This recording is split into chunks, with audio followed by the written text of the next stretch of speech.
Right, so today we got a different kind of video. We're going to discuss what artifacts will be the best for Rosaria, because while she might be coming out in 2 weeks and there isn't too much public information on her that was only shown in the 1.4 livestream, I feel like it is pretty easy to infer what I think will be the best artifacts for her and how you can prepare best for her, because a lot of the options I'm going to talk about in this video is fairly straightforward and you can't go too wrong with these artifacts, because even if, let's say, there's some new artifact that comes out that's insane, which there isn't, most of the artifacts that you're probably going to prepare for her will be extremely good on any other character as well. So you can't go wrong with these artifact choices, and they will be good on Rosaria. So if you do enjoy this little discussion guide and you want to feel free to support me, you can always sub, because only 4.6% of people watch my videos are subscribed. And if you're new to the channel, which a lot of people who watch my videos are quite new to this channel, we do daily Genshin Impact, guides, discussions, news, anything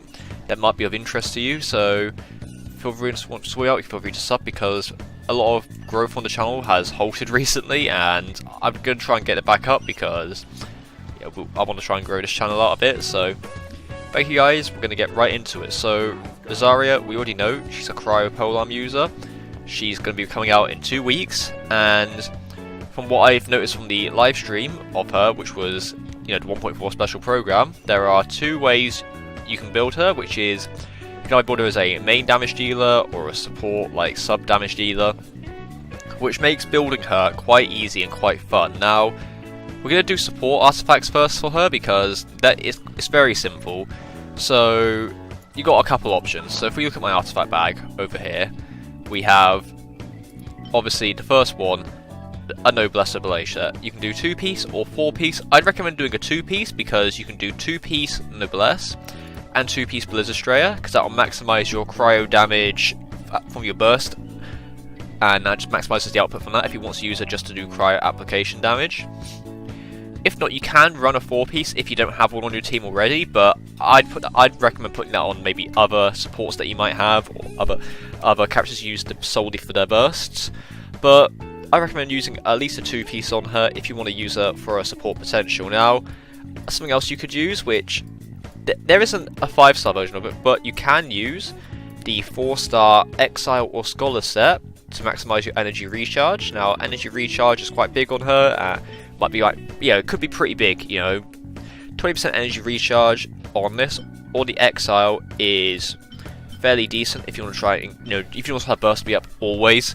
Of course, I don't know what the energy cost for her burst is, so that's why I'm going to say wait for it to come out before you farm Scholar or Exile. But if you're farming Noblesse, you're going to have some Scholar pieces anyway, so I say maybe hold on to them. But you're going to have Scholar pieces lying around, because you get them from doing the Noblesse dungeon or the Bloodstained dungeon, so that's fine.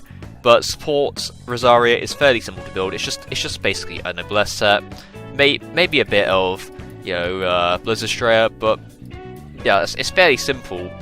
And for main damage dealer, you got a few options as well here. You got 2-piece Blizzardstraya with maybe a 2-piece Gladiator's Finale. You got a 4-piece Blizzardstraya if you want more crit rate.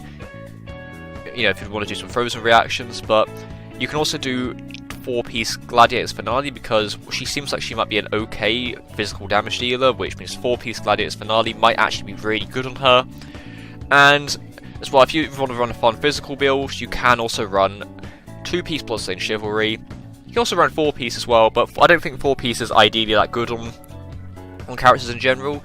But you can run 2 or 4-piece Bloodstained Chivalry with Gladiator set as well, to increase your physical damage if you don't really care about your cryo damage that you're applying. Now, stats wise, it's really simple. For the Goblet, you want to go either cryo, well, I know it says Hydro, but you want to go either cryo or physical. And Sands of Time, you want to go attack percent.